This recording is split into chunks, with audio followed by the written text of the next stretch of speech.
Muy Oye, bien. Jaime, pues eh, no puedo expresar la alegría que tengo de poder compartir pantalla con este personaje que yo tuve la oportunidad de encontrarme alguna vez por allá del 2007, 2006 en Twitter y empecé a leerlo y empecé a conocer más de él y de su filosofía, que además es un gran caricaturista, economista, pensador de la sostenibilidad y la responsabilidad social, este, un blog ahí que nos inspiraba y nos hacía reflexionar con su pensamiento crítico, pero crítico que te invita a la actuación. Entonces es un personaje que admiro y que invito a todo el público a seguir muy de cerca en todas sus publicaciones y demás. Juan Rollo, ¿cómo estás, Juan? Bienvenido, qué gusto poderte saludar. Felipe, Jaime, la verdad es que es un placer y un honor que me invitéis a vuestro congreso tan magnífico, tan extraordinario, que tiende tantos puentes entre todos aquellos que hablamos español. Y la verdad es que es una gozada el estar con gente que, como muy bien decías, que llevamos muchísimos años ya hablando de responsabilidad social corporativa. Desde aquí reivindico la antigua palabra, ¿no? Que ahora se ha cambiado por Claro. sostenibilidad, que está muy bien también, ¿no? Pero también la palabra responsabilidad es muy importante y todos tenemos nuestra cuota de responsabilidad, ya seamos inversores, consumidores, empresarios, trabajadores, en fin, o gente común y corriente. Pues así es, Juan. Bueno, en realidad tú has estado en estos temas, pero no solamente escribiendo o platicando, sino hasta dibujando en los mismos temas. Así que eso es algo interesante. Mira, quiero leerles a todos para que sepan bien la personalidad con la que estamos. Algo de tu perfil en LinkedIn que dice Juan Rollo Avenia, economista y agitador económico, cultural, social. Divulgó la sostenibilidad entre los economistas, el cómic entre los no lectores de cómics y hace proselitismo de la discapacidad en la sociedad en general. Y mencionas una frase muy interesante de Albert Einstein que dijo, todos somos unos genios, pero si juzgas a un pez por su habilidad de escalar un árbol, vivirá su vida entera creyendo que es estúpido. Este es Juan Rollo, nos vas a hacer reflexionar de una manera vibrante, emocionante y seguramente vamos a gozar y aprender de lo que nos mencionas. Así que pues con todo esto presentamos a Juan Rollo Avenia en este momento muy estelar del cuarto foro iberoamericano de responsabilidad social. Juan, no te queremos quitar un solo segundo de tu tiempo, por favor. Pues fenomenal, pues comienzo ya, voy a La intentar cámara y el micrófono son todos tuyos. compartir la pantalla. Vosotros me diréis si se está viendo correctamente la pantalla. Se ve Correcto. perfecto. Ya. Sí, vamos a ver si soy capaz de ponérmela. Bueno, se ve un poco en el otro lado. Bueno, se ve correctamente, ¿verdad? Y las diapositivas se ve que están pasando correctamente, ¿verdad? Yo creo que así incluso se verán hasta mejor, ¿verdad? Se ven así. Perfecto, muy bien. Pues lo dicho, mis agradecimientos a los organizadores de este cuarto Congreso Iberoamericano de Responsabilidad Social. La verdad es que es un placer y un honor y una responsabilidad, valga la redundancia, estar aquí bueno, pues dar el nivel que han tenido todos los ponentes anteriores y los que van a venir. Mi ponencia fue una invitación precisamente de Felipe, que me leyó en una reciente tribuna que se llamaba precisamente así, Los pecados de la RSC, en la revista Az, otra de las revistas también españolas más importantes y más reputadas en el ámbito, en el idioma español, y que, bueno, tengo a bien colaborar periódicamente con tribunas de opinión, ¿no? Aparte del propio margen, del propio revista online que tenemos nosotros, culturarsc.com, que también publicamos periódicamente, pero también la verdad es que en España y Hispanoamérica tenemos muy buena relación todos los medios que trabajamos el tema de la sostenibilidad y nos compartimos muchas veces las tribunas y los escenarios para poder explicar esas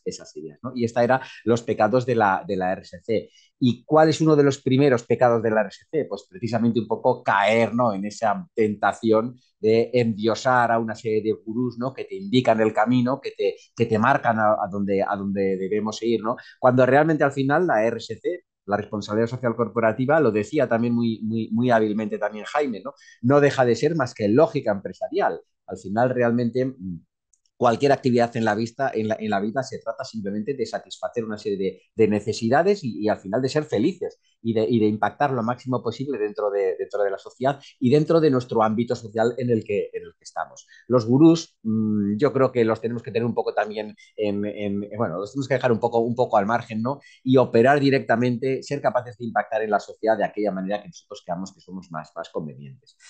La clave fundamental es, desde luego, desterrar los estereotipos, ¿no? Los empresarios son esos señores tan malvados con el puro, con las gafas oscuras que tratan al final de explotar a los trabajadores. Yo creo que eso es un mito del siglo XVIII por lo menos, o del XIX, a lo mejor en la Revolución Industrial, ese tipo de cuestiones, pero desde luego hoy en día cada vez están más alineados los intereses de trabajadores, de consumidores, de clientes, de administraciones públicas y, por supuesto, también de los empresarios. Pero clave fundamental para todo ello es la ética y la cultura sobre el tratar de satisfacer el máximo número de personas dentro de nuestro alrededor.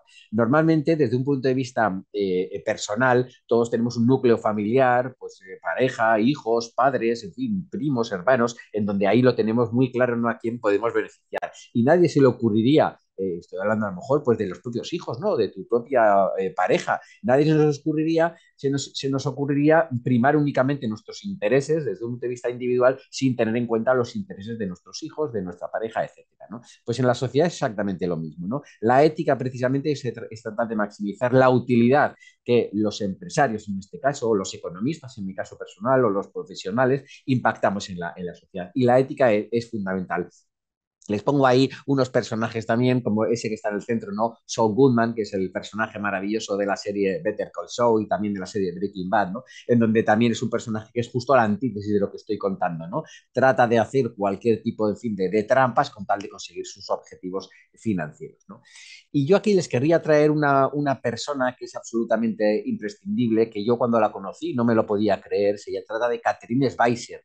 Es una estadounidense de origen alemán que adquirió fama por ser la primera mujer en correr una maratón en Estados Unidos. Y ustedes me dirán, ¿de qué época estamos hablando? Pues esto es del año 1967. Y dijeron, bueno, ¿y qué mérito tiene? Pues antes no correrían las maratones las mujeres, pues porque no querrían. Pues no, es un error. Las maratones no las podían correr las mujeres porque estaba prohibido. De hecho, en la fotografía, esta fotografía ya mítica, el señor ese con cara de enfadado, que con traje oscuro, le está intentando expulsar de la carrera, porque realmente estaban prohibidos la correr, ¿no? Y Catherine pues tuvo la valentía, tuvo la gallardía, bueno, pues de correr esa carrera, al final corrió. El resto de corredores en una muestra también de solidaridad y de valores de la justicia, pues al final entendieron que era injusto que Catherine no pudiera correr, defendieron a Catherine frente a ese juez y al final Catherine consiguió acabar la carrera.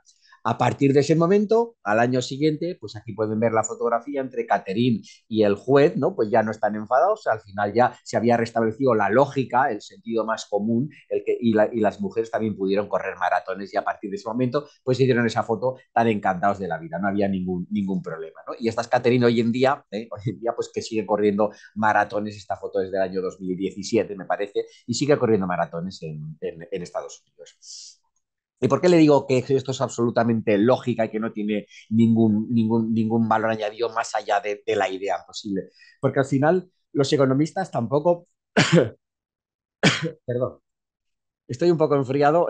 La verdad es que estos cambios de tiempo aquí en España nos traen un poco locos. Pero bueno, les digo que tampoco nos queremos aquí que seamos aquí el ombligo del mundo los que estamos haciendo proselitismo de la responsabilidad social corporativa, porque fíjense, por ejemplo, esta viñeta humorística de finales del siglo pasado, en donde ya alguien elucubraba qué podría pasar si la telefonía pudiera ser móvil. Hoy en día los celulares, que son habitualmente en cualquier familia, en cualquier persona, en cualquier actividad profesional, claro, esto es algo moderno, relativamente moderno, ¿no? Pero claro, en los años 60 del siglo pasado no era moderno. Y alguien ya lucubraba y hacía broma de qué podía pasar, ¿no? Si te llamaban por teléfono, al teléfono móvil, al celular, cuando estabas paseando por la calle, estaba lloviendo, cuando estabas en un bautizo, cuando estabas en una boda, en el teatro, y qué podía ser incordio, ¿no? Bueno, pues eso ya lo había descubierto alguien. Esta esta noticia del año 1981 en un periódico español en donde hablaba que los periodistas del futuro escribieran en computadoras, ¿no? Antes lo normal era que la gente escribiera en cámara, en máquinas de escribir y bueno, ya decían, bueno, que podía ser qué noticia más excéntrica, ¿no? Alguien del año 1981, alguien que pudiera escribir en ordenadores. Hoy en día, pues lógicamente todo el mundo escribimos en ordenadores, ¿no? Hay veces que también las ideas llegan demasiado pronto. Esto es un ejemplo también de una empresa del norte de Europa que se llamaba Wu.com, que tiene el desdichado honor de ser la primera empresa que quebró en la burbuja tecnológica de finales de los años 90, primeros de los años 2000. La tecnología llegó demasiado tarde para una idea tan maravillosa que era hacer trajes a medida, diseño todo por Internet, todo a través del ciberespacio para aquellos ejecutivos que no tenían tiempo de ir al sastre o de ir a una tienda a comprarse ropa, ¿no? Pero la tecnología llegó demasiado tarde y la tecnología no daba servicio a toda la capacidad de datos que necesitaba esta empresa y por lo tanto quebró.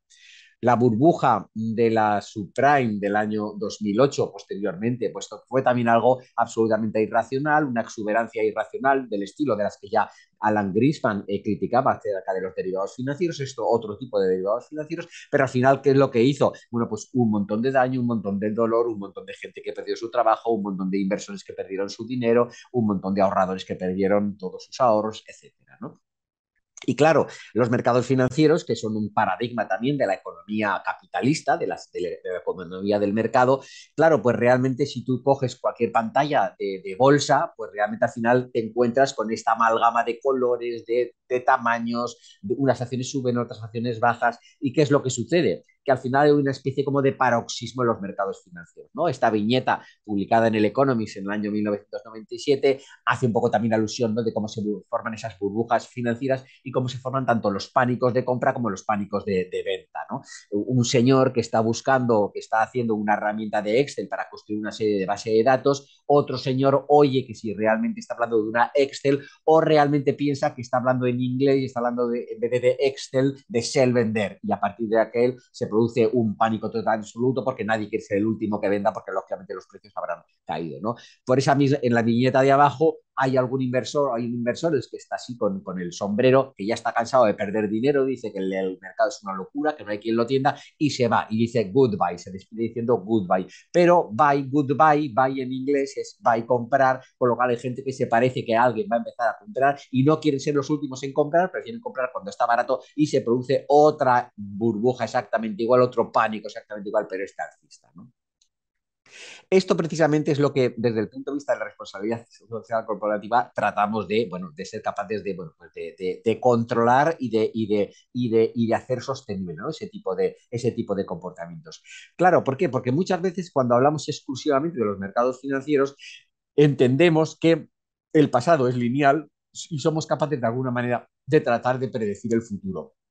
Y realmente lineal nosotros lo podemos discurrir desde un punto de vista lineal, pero desde luego el futuro es absolutamente caótico, es un mundo buca, sobre todo el mundo actual, disruptivo, velócil, absolutamente impredecible, en donde es muy difícil tomar decisiones. De hecho, esta diapositiva, también de un gran dibujante de cómics, de Javi Rollo, un gran ilustrador, descubrí otra diapositiva que era incluso más poderosa todavía, con mucha más capacidad de explicación. Porque es que ese pasado que Javi Rollo lo interpretaba como lineal, realmente también venía de mucha serie de escenarios alternativos. Con lo cual, al final, el mundo es una amalgama donde realmente es difícil el ser capaz de ser capaz de asignar el éxito a una solamente causa concreta. Si yo a ustedes les propongo quién podría ser un ejemplo pues, de gran empresario, pues seguramente muchos de ustedes hablarían de Amancio Ortega, que es el gran empresario español, creador de Inditex, creador de un gran conglomerado textil, gran ejemplo también de políticas de responsabilidad social corporativa, de políticas de trazabilidad de la cadena de suministro, de política de diálogo con todos sus grupos de interés, en fin, un empresario de los pies a la cabeza. Sin embargo, claro, si ustedes pensaran y tuvieran que elegir, hablando también, que hablaban antes del tema de la formación y de la docencia y de la enseñanza, pues nuestros estudiantes de las universidades, a quién se podrían estudiar, valga la redundancia, para tener como referencia, pues que duda cabe que, oye, pues me interesaría ver qué es lo que ha hecho bien Amancio Ortega. Sin embargo, desafortunadamente, les tengo que decir que existen muchísimos empresarios, infinitos empresarios también, igual, mejor capacitados, por lo menos de la misma talante que tenía Amancio Ortega, que desgraciadamente fracasaron en sus negocios, que desgraciadamente quebraron en sus negocios. Por eso muchas veces lo realmente importante no es fijarnos en lo que han hecho bien los vencedores, sino lo realmente importante es lo que han hecho mal los perdedores. Y es ahí donde se pueden sacar una serie de enseñanzas mucho más fructíferas. Yo les recomiendo encarecidamente este cómic de David Cantoya y Juan Díaz Fáez. Juan Díaz Fáez es el dibujante y David Cantoya, no sé si lo conocerán, fue creador también en la época de la burbuja aquí en España de una empresa que se llamaba Tecnoland, que fue también paradigma, estuvo cotizando en el Nasdaq en Estados Unidos y pues a raíz de cuando explotó la burbuja tecnológica, pues se vio arrastrado y fracasó y quebró y estuvo totalmente arruinado. Luego David renació de sus cenizas y creó el personaje televisivo Pocoyo, que me imagino que también lo conocerán, también habrá sido trasladado a Hispanoamérica. De hecho, triunfó en Inglaterra y una vez que triunfó en Inglaterra ya regresó a España y finalmente hoy en día se dedica pues a la divulgación y al coleccionismo de arte, que es lo que realmente le gusta. Pero en este cómic habla precisamente de todos aquellos errores que cometió, del que es muy consciente, y esto sí que realmente es un buen manual para entender qué es lo que hay que hacer y qué es lo que no hay que hacer. Y entrando un poco también en materia, ¿no? En lo que era los pecados de la RSC, ¿no? ¿Qué fallos ha cometido la responsabilidad social corporativa en los últimos 20 años? Pues prácticamente pues desde finales de los años 90, que es por lo menos a nivel español, cuando siguiendo también modelos anglosajones, empezamos a tratar un poco también, bueno, pues de hacer reporting, de hacer una serie de informes que adquieran pues una serie de connotaciones, de impactos extrafinancieros frente a los típicos tradicionales pues impactos financieros de ventas, de beneficios, de impuestos, etcétera, ¿no? En donde las entidades tenían que reportar ese tipo de métricas, pues fundamentalmente porque los accionistas de las compañías exigían saber qué beneficios habían conseguido y cuáles habían sido el modo de conseguir esos beneficios, y las administraciones públicas pues querían que las empresas tributaran esos beneficios, por lo cual esos datos eran imprescindibles tanto para los accionistas como para las administraciones públicas, para los diferentes gobiernos que querían, bueno, pues ser partícipes de la bonanza de las diferentes empresas. Y por eso reportaban en esos términos. Hoy en día, realmente, ¿qué es lo que pasó? Pues que tenemos esos tres greens, ¿no? Esos tres verdes, ¿no? El greenwashing, ¿no? Que fue un poco a raíz de todas las modas también, pues de la sostenibilidad, de la responsabilidad corporativa, del ecologismo, del consumo responsable, del consumo temático, de las inversiones temáticas, etcétera. Pues había muchas empresas que caían en la tentación de lo que aquí se ha denominado el ecopostureo, ¿no? El paripé, el ecoblanqueo, ¿no? El lavado de imagen, ¿no? En donde muchas empresas, bueno, decían que eran verdes, decían que eran ecológicas, decían que eran sociales, pero simplemente al final lo que hacían en el mejor de los casos era hacer pues obras sociales, caridad, mecenazgo en algún caso, en fin, patrocinios, algún tipo de cosas, ¿no?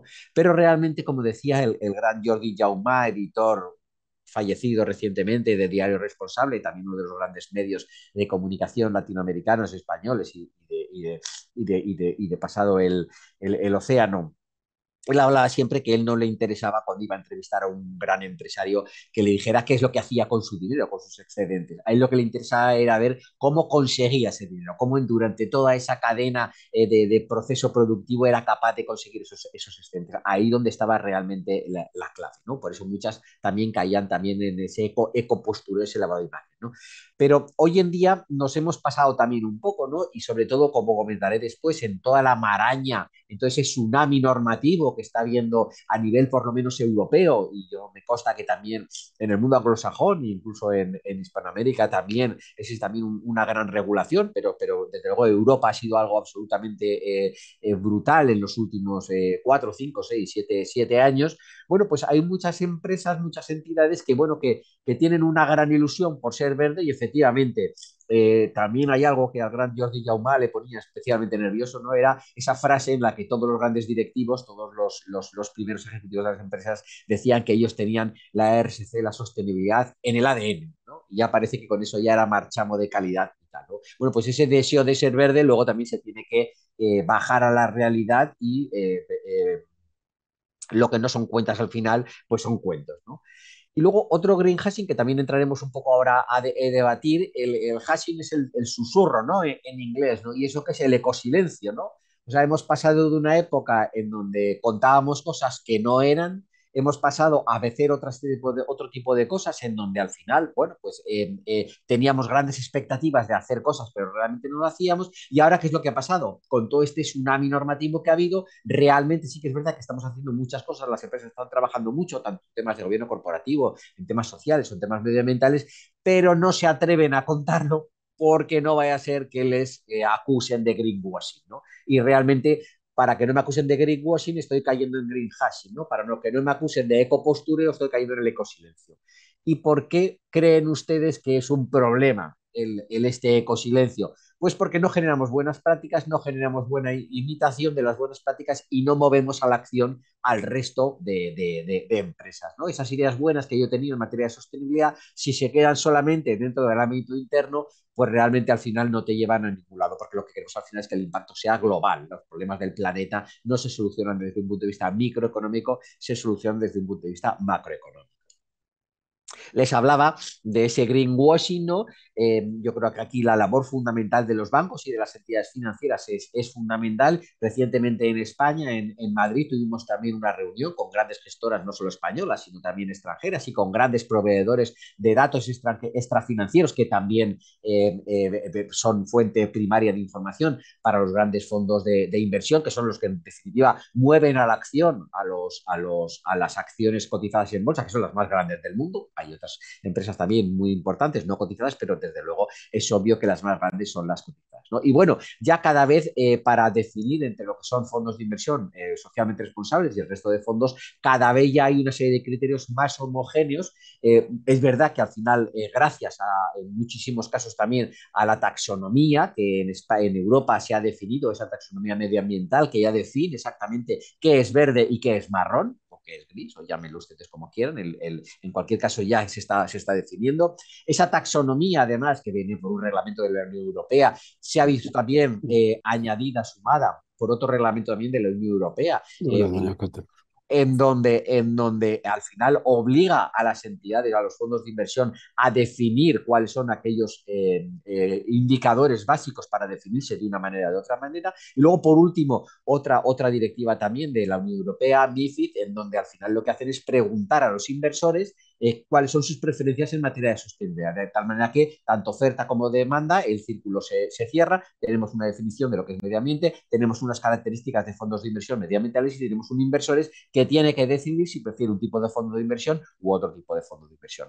El debate sobre aquellos fondos de inversión estrictamente solidarios, aquellos que no cumplen ningún criterio de sostenibilidad, pero que donan una parte de la comisión de gestión a causas sociales, o de los fondos temáticos que o no trabajan en temas de responsabilidad corporativa, de inversión responsable, pero que tienen la suerte de ser temáticos y de trabajar en aquellos ámbitos, sectores que pueden tener una cierta relación, como puede ser pues, energías renovables o reciclaje, en fin, cualquier tipo de cosas. Yo creo que ya ha quedado superado en Europa y entonces ahora lo que estamos haciendo es avanzar.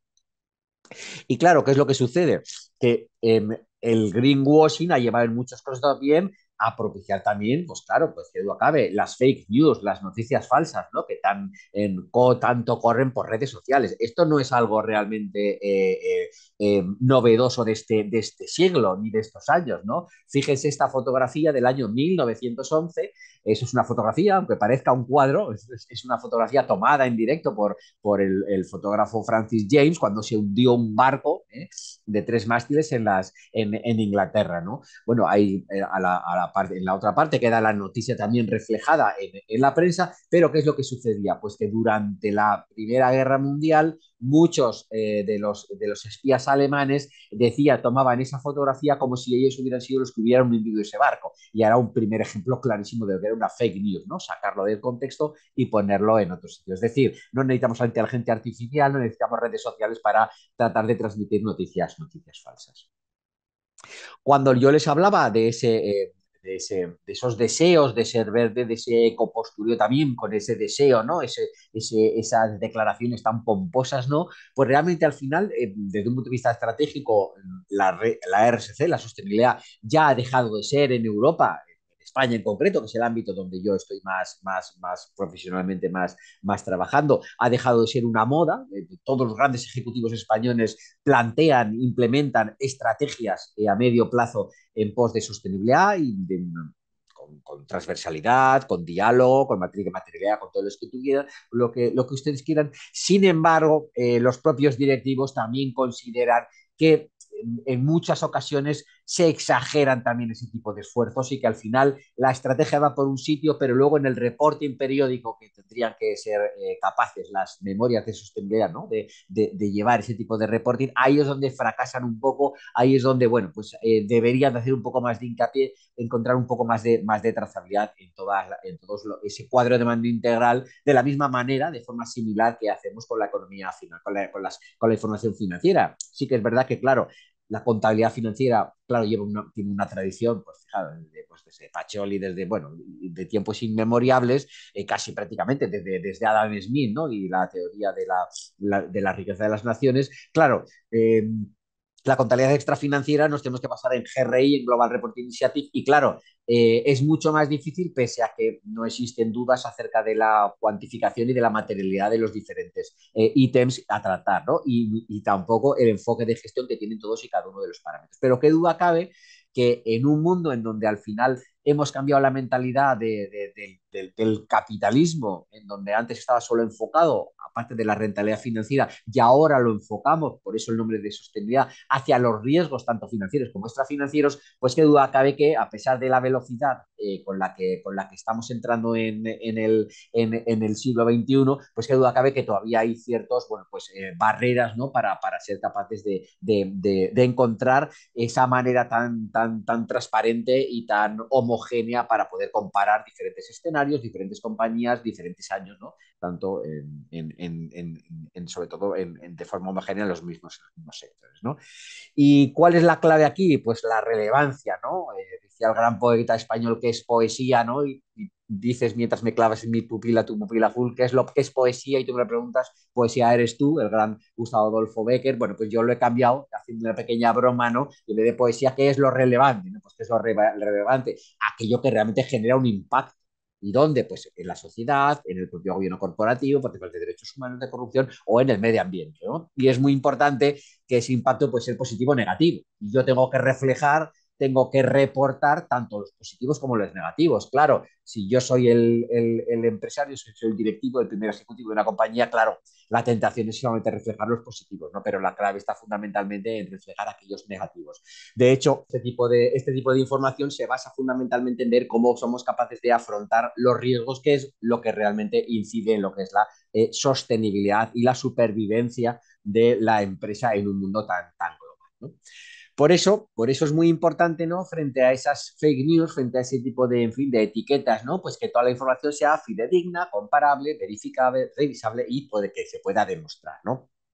Cuántos de los impactos que yo voy a llevar a cabo realmente son relevantes, si hago algún tipo de compensación, cómo lo voy a medir, en qué unidades métricas. Por ejemplo, tengo una declaración expresa, camiseta fabricada con botellas de plástico reciclado, pero ¿eso a qué obedece? ¿Cuántos plásticos reciclados he necesitado para hacer esa camiseta? Entrega de emisiones de CO2 compensadas, pero ¿cuántos?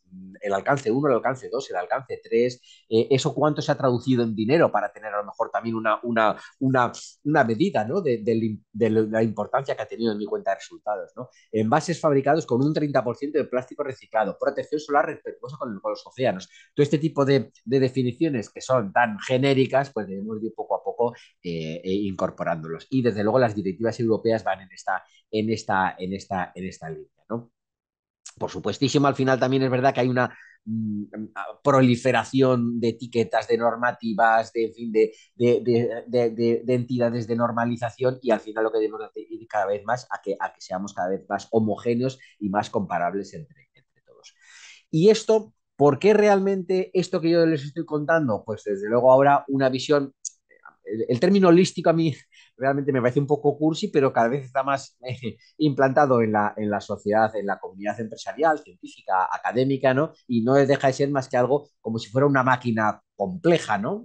Las organizaciones son cada vez en un mundo más disruptivo, pues cada vez más complejas, ¿no? ¿Y qué es holístico? Hombre, pues es como si yo quisiera montar en bicicleta intentará, hay un timbre, hay unas ruedas, hay un manillar, hay un espejito y lo hago de forma separada. Pues no, es que si no lo hago todo conjunto y de forma coordinada y a la vez que muevo una pierna, muevo otra pierna y la cadena funciona de una manera y el freno funciona de otra manera y la luz se enciende cuando hay oscuridad, pues si no funciona de forma coordinada la bicicleta, las piezas por separadas no valen para nada, ¿no? Pues esto es lo que debería ser esa visión holística de la empresa, ¿no? ¿Y por qué? Pues porque tiene que dar respuesta a cada vez cambios económicos donde los trabajadores tienen unos contratos más cortos y más flexibles, que trabajan de forma autónoma, los entornos empresariales ¿sabes? Son cada vez más ágiles, más atractivos, da igual dónde estés físicamente, yo estoy en mi despacho, en mi oficina en Zaragoza, en España, y me puede estar escuchando cualquier persona que entienda que esto es interesante para él, siempre y cuando hable español, por supuesto. Si no habla español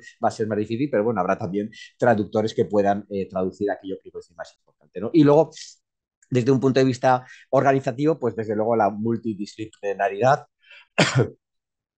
perdón, la multinacionalidad, los multiproyectos cada vez son todos más importantes y más adecuados, ¿no?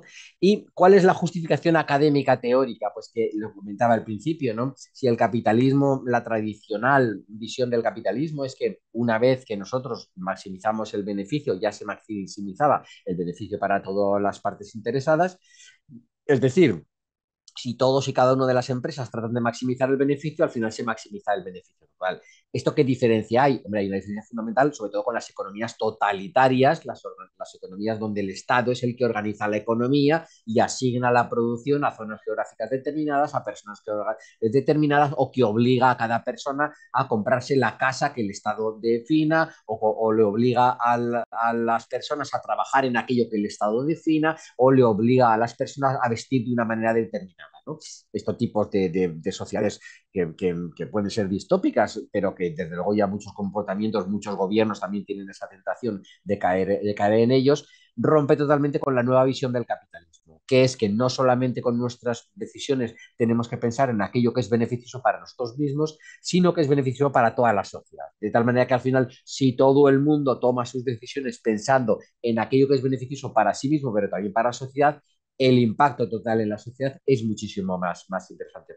¿Por qué? Pues porque yo cuando tomo decisiones, tomo la decisión pensando en lo que es interesante para Jaime, lo que es interesante para Felipe, y Felipe cuando hará lo mismo, porque tomará una decisión pensando en qué voy a beneficiar a Juan, pensará en qué voy a beneficiar a Jaime, pensará en qué va a beneficiar a Evangelina, que está también escuchando muy atenta. Entonces, pues al final todos nos venimos beneficiados. Y esto, no sé si ustedes conocen el concepto de serendipia, pero es uno de los conceptos más maravillosos que existen en la sociedad, que es encontrar algo valioso sin haberlo ido a buscar, ¿vale? En mi tierra, en Aragón, decimos ir de propio ir en exclusiva. Pues no, nosotros no vamos a buscar nada, nosotros no estamos buscando nada, pero esas bondades nos vienen. ¿Por qué? Pues porque Felipe tuvo a bien invitarme a dar esta conferencia y para mí es un honor tremendo y un beneficio para mi marca personal, para mis intangibles, y eso me lo he encontrado sin buscarlo, sin ir a pedirle, Felipe, por favor, invítame. Ha sido él el que me lo ha invitado. Y yo, en contraprestación, pues cuando pueda, a lo mejor a Felipe no le hago ningún favor nunca, pero a lo mejor se lo hago a Jaime o se lo hago a cualquier otra persona que está aquí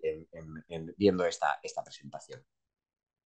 De tal manera que cada vez tenemos que trascender más, y la medición del impacto, ustedes saben muy bien que es que tienen muchísimas metodologías y la verdad que son complejas y son muy novedosas también. B Corp es una metodología extraordinaria también para medir el impacto. ROI, Social Return on Investment, también es maravillosa. En España hay una metodología que es BEQUAL, que es maravillosa, que viene de la Fundación 11, que la Fundación 11 es la Federación Nacional de Ciegos Españoles, de personas con discapacidad visual, en donde trabaja temas fundamentalmente de discapacidad, pero desde un enfoque totalmente de gestión del liderazgo, de recursos humanos, de accesibilidad, de comunicación interna, externa, de empleabilidad de las personas con discapacidad, etcétera, ¿no? Es un sello que cada vez está teniendo más preponderancia en España.